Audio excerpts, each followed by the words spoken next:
Rwan dwi o'n ystafell Cymru ar y Mysodwyr. Dyna ni, dyma Castell Montebello.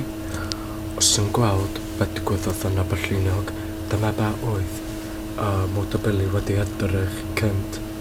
Wedyn, na chdi, Beli pren oedd Aberlliniog, ond fe hai a godwyd mewn cerrig ond diweddarach.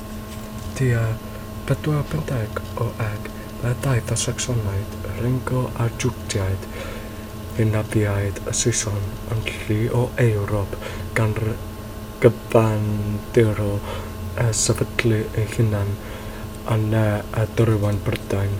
Roedd Ynys Môn yn rhan o Deyrnas Gwynedd o dan rheolwyr fawr a Brenin Melgwyn yn y 6eg ganrif.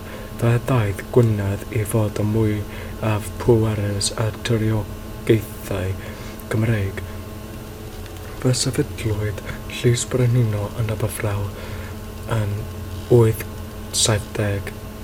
Erbyn y adeg hon, y llynwyr oedd yn rheoli dilyn ac roeddent wedi dechrau gyfres a ymosodiadau arswydus ar yr ynys oedd yr ysbysydd i Cymru fel mon.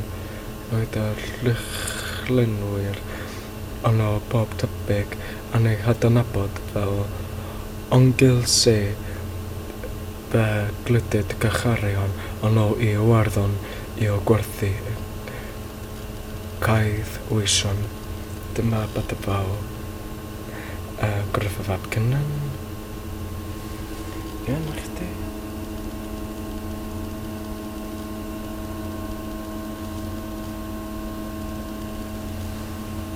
Rwan, rheolwyr Cymreig.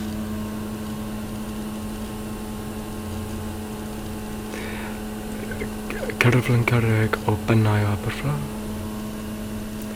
Dyma Llys Brenin, tebyg iawn i Llys Rosir, Ti'n gweld be oedd y llys yn edrych.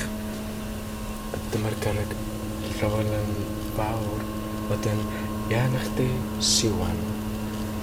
Dwi wedi gweld tua bob dim. Dyna ni.